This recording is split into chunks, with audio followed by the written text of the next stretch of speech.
আন্দোলন চলছে, চলবে ইনশাআল্লাহ। শেখ হাসিনাকে,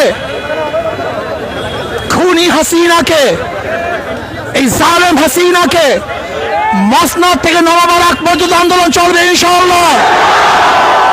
যখন যেই সময় ডাক দেওয়া হবে সেই সময় ঝাঁপিয়ে পড়তে হবে ইনশাআল্লাহ।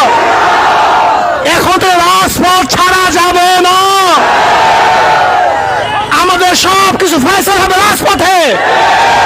ওই এসি কক্ষের মধ্যে আর কোনো ফয়সালা চাই না, এই রাজপথের মধ্যে সমস্ত ফয়সালা হবে।